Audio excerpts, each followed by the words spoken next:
Well, God bless you and good morning to everyone. Let me back up here. Thank you for joining us. This is your Fresh Start Devotional. 2021 has opened with a absolute fanfare. And after yesterday's events, I think it was only the timing of God that we can, um, go into a time of cleansing and fasting.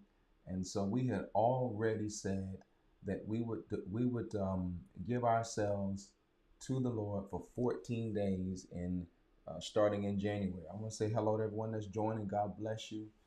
And so today is day one of our 2021 fast. 2020 was filled with all kinds of disappointments and challenges and heartaches. Even if it was a great year for you, there were still many things that you had to overcome. And so we want to cleanse our bodies of the toxins, get that stuff out of our blood. I want you to do a couple things. I want you to take some notes down because this is going to set you on fire. This is going to set you ablaze and put you on a path for spiritual success. Now, I don't want to be in here all morning, but I do want to remind you that a couple years ago, I put this book together where I really outlined the seasons of God through the scripture and how we are to sync up with what God is doing. We live on the Gregorian calendar, which, was created, some time ago. But God, the calendar of the Bible is totally different. So January is known as the month of new trees, which simply means that whatever's happening in your life right now, whatever you're eating from right now, you created that last year. You're not eating what you planted right now. So what you're working on is 2022. Most people don't understand that. They want God to work miracles constantly in their life, and you don't want to put God in a position where you're constantly asking for a miracle. If you need a miracle in your life, then that means you need God to do something that is unexplained, that we cannot ration with our intellect. And so it's okay to want a blessing and for Him to bless you. But when you constantly put yourself where you need a miracle, that's something totally different. And so what we're working on now is how do we really lay our lives out and begin to sync up so that you walk through the open doors that God set before you. And so let me say, God bless you again to those that are joining us. So I know this is going to be something for many of y'all because, the discipline, the discipline. So Daniel's fast, when you look down at the bottom of the screen, is Daniel chapter 1 and 8. If you've never heard of it, you've never engaged in one. Now, what I have always contended was Daniel said he don't want to defile his body. And so what he decided was he was going to keep his diet. He was going to honor his temple. And regardless of where he was, he was in captivity. And just think about it. He was a slave. And the master wanted to put him on the master's diet. He said, I don't want them chitlins. I don't want them ribs. That's not how I'm raised. I don't eat that. I don't eat pig feet. I don't eat hog's toes. I don't eat cow tongue. I don't eat that. I don't eat stuff that y'all pray over to the gods of Babylon. I don't mess with that. I don't get on like that. So Daniel said, look, y'all go ahead and eat that raw meat and all that mess. I'm going to stay over here with these veggies. I'm still over here with this kosher stuff. Nah, y'all eating meat, all that blood in it. We drain all the blood out. No, we're not doing that. And Daniel said, test it and see. After a certain period of time, look at our skin and look at the people the other slaves, and look what they eat and how they ate the master's food. We eat God's food. And let's just see whose countenance is more radiant. You understand? Look at my skin. Look at my skin and see who glows. And you know the story. After a period of time, guess what? As Daniel would not defile his body and he ate and he honored God with what he ate, guess what? His countenance, his energy level was totally different than those who had engaged in eating that old degraded meat, that sorry king's diet of Babylon. And so sometimes we are overly impressed with people and we'll compromise our values. And so during this time, this 14 days, I want you and I, to come out of agreement with things that we have come into agreement that we're not supposed to be a part of. Now, We are using food as a point of commitment. It is a point where we hold ourselves committed to where we're moving forward spiritually, right? We can have the economic conversation and all the other conversations, but right now I want to focus on you. Where are you spiritually? You are more than a body. You are more than bones and skin. There's who you really are is who you are on the inside. And so I want to encourage you on day one. Let's get it. Let's set it. Let's set our minds. So Daniel's fast is no fried foods, no sweets, no processed foods, no meat. You understand? Um, it's you can have fruit, you can have vegetables, you can have seed, you can have olive oil, you can have all of the healthy oils. You can no bread with leaven or yeast. You need to have some bread. Go get you some pita bread. You understand? You can have herbal tea, honey, water. You understand? And if you want to have 100% juice, then go ahead. But this is really about resetting your body. And here's the rule: when like you go to lunch at noon, instead of you feeding your face and eating 20 apples, and don't try to make up for I'm not gonna eat no meat, but I'm gonna go ahead and I'm gonna knock out I'm gonna knock out a pound of cashew. That's not what we're talking about. You get what I'm saying? It's your handful. Plan out your meals. But the time that you should be eating, that's the time that you should be really feeding your face the word. So I want you to meditate on day one on Genesis chapter 2. I'm so silly, it's a shame. I want you to meditate on Genesis chapter 2, verse 16 and 17. Now, I want to read this to you because the principle here is very important that you get this, right?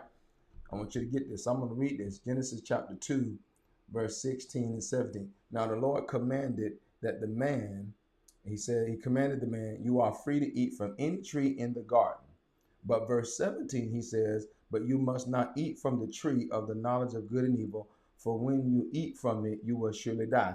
The King James says, the day you eat, you shall surely die, which God was basically saying, you're going to eat. He knew he was going to. He said, the day you eat. It wasn't if or when you eat. He knew he was going to eat. He said, the day you eat, you're going to die. So there will be a day that you will defile and you will break away from God. He knew that. So God already had a plan. And so this is what I'm saying. So when you're fasting, don't sit there and condemn yourself because as soon as you start fasting, people start calling you, hey, we got a donut party over here. We got a crab boy, shrimp boy, free shrimp crab. You know what I'm saying? Everybody will be wanting to give away free food. But you are committed to your goal. You are committed. And so I want you to see this in Genesis chapter 2, verse 16. The first commandment that God gave him was a commandment of freedom. The commandment of freedom. Man, you're free to do whatever you want. Go in and eat. Matter of fact, he told him, man, spread out, be fruitful, multiply, subdue, protect. Like he gave him nothing but freedom. But freedom does have its restrictions. You can't stay spiritually free without any type of rules, any type of discipline. You understand? Winners are full of a winning life is a disciplined life. You don't see people who win in any field who don't have any discipline. And so many of you all are sick. Your energy level is low and you're operating on a very low frequency because your body emits energy. And that energy is a frequency. And when you eat processed and you eat sugar and you eat sweets and you're not eating health, it lowers the frequency of your body and you cannot function at a high level on your job, in relationship. You don't even have enough for you to give around. All right. So the first commandment he gave him was a commandment of freedom. The second commandment he gave him here was, listen, I want you and I to have a relationship of dependence. I don't. You're not a slave to me, but God is expressing to him, don't eat from the tree of the knowledge of good and evil, because there's some things you can't handle. You want to know the truth about everything, but you just can't handle everything. But what you can handle is you can handle living a life of truth with me. The moment you eat from that tree, that becomes the moment you become responsible for your life. Because you are saying, I want to be independent. I don't want to be with you, God. I don't want to come down here and talk to you every day. I don't want a daily prayer life. I don't want this. I want to do my own thing. So God said, look, that's cool. You know what I'm saying? I'm God. I'm not hurting. I don't need no relationship. I want one, but I don't need one. But if that's the path that you choose, I'm gonna be there with you anyway. I got you. And so what happened? Our forefather ate his way out of his blessing. Hear what I'm saying? Our forefather ate his way out of his blessing. And here's the whole point is that God is saying that oftentimes the obedience is in what we consume, because what we consume, we become one with. So holiness has to do also with how we eat. Now, I know y'all don't like me to say this. Mama going to say, you can learn something from the Muslim brothers and how they eat. Just listen, just because you pray over your food doesn't mean that God take out the impurities. That's not what the Bible say. You're supposed to bless God for the daily bread. You're blessing him for the sustenance, right? You're blessing him, you're giving thanks, but you're not asking God to take out the impurities out of the frosted flakes. You understand? That's not what the Bible trying to tell you to do. If that was the case, then how come many Christians have high blood pressure, diabetes, blah, blah, blah, blah? They pray over every meal because somebody told you something wrong. They told you to eat like you want, don't have no discipline. As long as you pray over your food, it's good. That's not in the scripture. If y'all find it, y'all come down there and find it. Y'all give it to me, and I'll tell everybody I was wrong. And the scripture that they use is Acts chapter 10, when Peter said that he had never eaten anything, and he saw the animals come down out of the sheep, and Peter said he was hungry, and he said, uh, and the Lord said, rise up and eat. And he said, I've never eaten anything unclean. And then God spoke back and said, don't call anything that I have created unclean. But God was talking about people because Peter was racist. He was not talking about food. Come on, people. You got to read the Bible. You got to read it for yourself. You just can't be listening at these pastors and these preachers and just going on with what they say. You got to go get the book for yourself and read it. So you go over there in Acts chapter 10 and you read it. Adam ate his way out of his blessing. And then Jesus comes thousands of years later, and the night before he's crucified, he offers them a way in, and he says, take, eat. This is my body, which is broken for you. He took the cup of wine and he said, drink. So Jesus invites us back to that same garden so that we can enjoy the life that we were created for. Are you understanding what I'm saying in this devotional? What I'm saying to you is that I want you to join me in 14 days of consecrating your body before the Lord, being careful of what you consume through your mouth, your ears, and your eyes.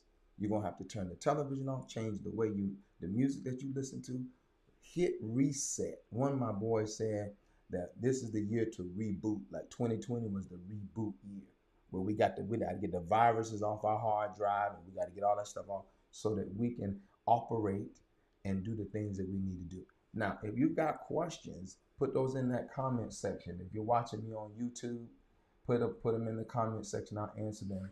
But your devotional today is Genesis chapter 2, verse 16. He said, do not eat from the tree of the knowledge of good and evil. That was the day. He said, in the day you eat, you will die. He knew it would be a day. And what did Adam do?